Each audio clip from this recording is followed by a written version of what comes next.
안녕하세요. 배원 약사입니다. 오늘 제가 하고 싶은 얘기는 독감 예방접종에 관련된 부분입니다. 독감 예방접종을 하는 것이 좋으냐, 하지 않는 것이 좋으냐, 이렇게 의견이 분분하지 않습니까? 독감 예방접종을 해도 걸린다, 그래서 안 하는 게 낫다, 걸리면 그냥 약 먹자, 이렇게 얘기하시는 분들도 주변에 분명 있습니다.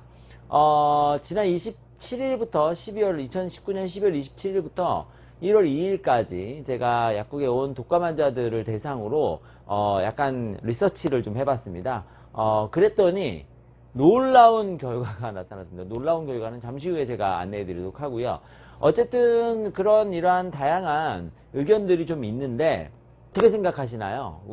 저는 그렇거든요. 제 생각에는 결론부터 말씀드리면은 맞는 것이 좋을 것 같습니다. 예방접종을 해서 일단은 우리가 독감으로부터 좀 어느 정도 우리 몸을 좀 보호해야 되거든요. 잘 아시다시피 독감 예방접종은 3가 백신이 있고 4가 백신이 있어요. 3가 백신은 무료 백신으로 지금 보건소에 놔주고 있죠. 4가 백신은 조금 가격이 조금 올라가는데요. 어쨌든 이 두 가지의 백신이 모든 독감을 막아주는 것은 당연히 아닙니다. 그래서 보통 WHO에서 다음 해에 유행할 것 같은 보통 독감 바이러스, 많은 독감 바이러스 중에서 A형과 B형, C형은 우리가 예방접종하지 않거든요. 그래서 A형과 B형의 독감, 를 일으킬 수 있는 인플루엔자를 선정을 해서 올해는 이게 유행할 것 같다 해서 로슈라든지 이러한 녹십자도 마찬가지죠. 이러한 회사에 정보를 제공해주면 그 회사에서 이제 기본적으로 이게 백신을 만드는 때까지 시간이 좀 오래 걸리거든요. 그래서 백신을 이제 만들어냅니다. 만들어내면 그걸 가지고 이제 10월 정도에 예방접종을 하게 되는 거거든요.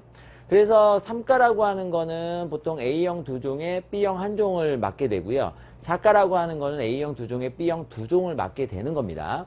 자, 여기서 우리가 생각하셔야 될 거는 많은 독감 바이러스들이 있기 때문에 이 독감 바이러스에 어떤 것에 걸릴지는 우리가 알 수가 없어요. 근데 그해 유행할 수 있는 걸 미리 예측해서 맞는다는 거. 만약에 내가 예측한 바이러스가 아닌 다른 바이러스에 만약에 내가 감염이 되면은 그러면 독감에 걸릴 수 있다는 겁니다. 그러니까 독감 바이러스가 일단 독감 백신이 일단 모든 독감을 예방할 수 있지 않다라는 것은 꼭 기억을 해두시는 게 좋습니다.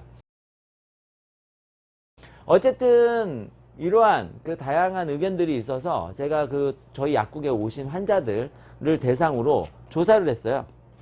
사실 많은 환자들은 아니고 작년보다는 그렇게 많이 유행하진 않더라고요. 그래서 많은 환자들은 아니고요. 일단은 12월 27일부터 1월 2일까지 1월 2일 쉬는 날이었고요. 1월 2일까지 저희 약국에 온 독감 환자는 총 34명이었습니다.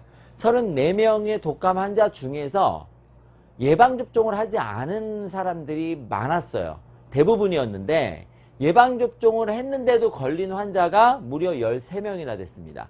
확률로 치면 거의 40% 정도의 확률, 굉장히 높거든요. 물론 표본이 적습니다. 표본이 물론 100명, 200명, 300명, 400명에서 표본이 더 많았으면 좋겠지만 일단은 저희 약국에 오신 환자들 대상으로 짧은 기간 동안에 조사를 한 거기 때문에 표본이 많진 않아요. 그래도 생각보다 되게 많은 환자들이 걸렸더라고요. 이러한 분들이 왜 걸렸느냐, 예방접종 언제 했느냐 물었더니 대부분 10월, 11월 달에 했고 백신이 효과를 발휘할 수 있는 기간 동안에는 전부 다 예방접종을 마쳤던 상황이었어요. 물론 백신을 아주 짧은 걸리기 얼마 전에 맞으신 경우도 있겠지만 일반적으로는 백신을 맞아야 되는 기간에는 다 맞으셨다는 거예요. 그러니까 어느 정도 저항 능력은 좀 생기고 있었다는 건데 하여튼 간에 이렇게 백신을 맞으신 환자들 중에서 13명이나 걸렸다는 건 되게 많은, 저도 되게 깜짝 놀랐어요. 생각보다 되게 많으신 분들이 예방접종을 했는데도 걸렸다 이렇게 돼 있고요. 면면을 좀 살펴봤습니다. 면면을 좀 살펴봤더니 13명 중에서 10세 발음 조심해야 돼. 10세 이하에 걸린 사람이 하나, 둘, 셋, 넷, 5명. 10세 이하가 5명. 65세 이상이 하나, 둘, 2명. 그러니까 10세 이하가 5명, 65세 이상이 2명이니까 전체적으로 7명 정도, 13명 중에서 7명 정도가, 맞죠? 13명 중에서 7명 정도가 우리가 노약자들이 주로 노약자들이 주로 걸렸다는 거죠. 우리가 독감에 걸렸다는 거고, 그 외에 이제 22세, 15세, 그리고 32세, 뭐 42세, 뭐 이런 23세 이런 식으로 있었습니다. 중요한 거는 그 노약자가 아닌 경우에는 이러한 거예요. 여행을 무리하게 갔던 사람들, 그리고 되게 피로가 많이 중첩됐던 사람들, 그리고 독감에 걸린 사람이 있는데 거기에 같이 오랫동안 뭐 보호자 역할로 있었던 사람들은 대부분 독감에 걸렸더라고요. 그러니까 지금 무슨 얘기냐면 독감 백신을 맞지 않은 경우에는 독감 바이러스가 접촉이 됐을 때는 그냥 독감에 걸렸다. 그리고 독감 바이러스가 만약에 독감 백신을 맞았다 하더라도 내가 그 10세 이하 그리고 65세 이상의 노약자라면 독감의 바이러스에 접촉이 됐을 때 걸릴 확률이 높다. 그리고 내가 되게 무리를 한 상태라면 독감 백신을 맞았다 하더라도 독감에 걸릴 가능성이 높다. 이런 식의 결론이 나올 수 있다는 거죠. 그래서 독감이 백신을 맞으신 분들은 대부분 독감에 걸리지 않았다고 보시는 게 좋죠. 왜냐하면 많은 감기 환자들이 있으니까요. 그렇다 하더라도 독감 백신을 맞았다 하더라도 내가 면역력이 많이 떨어져 있으면 독감에 다시 걸릴 확률이 높다. 이렇게 결론을 좀 내려줄 수 있을 것 같습니다.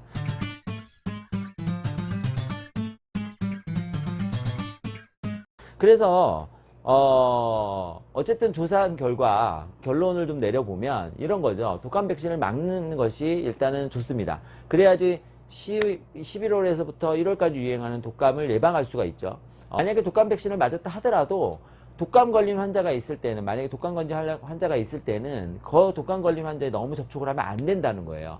그리고 기간 동안에 너무 무리하게 운동을 한다거나 너무 무리하게 일을 한다거나 너무 무리하게 여행을 간다거나 하는 것은 자제해 주시는 것이 좋다. 독감에 걸릴 수가 있기 때문에 뭐 이러한 정도의 패턴으로 분석이 좀 되지 않을까 이렇게 생각해 봅니다. 그래서 결론적으로는 독감 백신을 맞는 것이 좋습니다. 우리가 2월, 3월에 다시 이제 B형 독감이 다시 유행하지 않습니까? A형 독감이 이제 어느 정도 이제 끝나가는 계절이고요. B형 독감 유행하기 전에는 예방 백신을 맞지 않으신 분들은 백신을 접종하시는 게 좋고, 이렇게 물어보시는 분들이 계세요. 만약에 내가 그러면 A형 독감이 걸렸어요. 그 백신을 맞았는데 A형 독감이 걸렸어요. 그러면 또 백신을 맞아야 되느냐? 그건 아닙니다. 왜냐하면 그 백신을 어차피 1년 동안 생산이 똑같아요. 다른 백신을 맞는 게 아니기 때문에 어차피 그 백신을 맞으셨으면 그 백신에 들어있는 독감 바이러스에 대한 저항력은 이미 들어있는 거예요. 그러니까 또 맞으실 필요는 없습니다. 그러니까 어쨌든 간에 다시 걸릴 위험성도 높기 때문에 체력 관리에 맘전을 구해주시는 것이 좋겠다는 점을 말씀을 드리면서 생각보다 많은 분들이 독감 백신을 맞아도 독감에 걸릴 수 있다라는 거, 내가 독감 백신을 맞았다 하더라도 내가 천하무적이 되는 것은 아니라는 점을 반드시 하나만 더 첨언해서 말씀드리면, 독감 백신은 그냥 감기하고는 전혀 관계가 없어요. 뭐 인후염이라든지 뭐 코감기라든지 이런 거하고는 전혀 관계가 없습니다. 그래서 독감 백신을 맞았다 하더라도 감기는 걸릴 수 있으니까 감기와 독감은 다른 거거든요. 그래서 언제든지 감기는 걸릴 수 있다는 점을 기억해 주시면서 날이 춥고 아무래도 건조해지고 감기에 걸릴 수 있는 지수가 높아지는 만큼 건강관리에 만전을 기해 주시기를, 도움이 되셨다면 옆에 사람들에게 알려주셔서 공유해 주시는 거 잊지 말아 주시고요. 건강하러 되십시오. 감사합니다.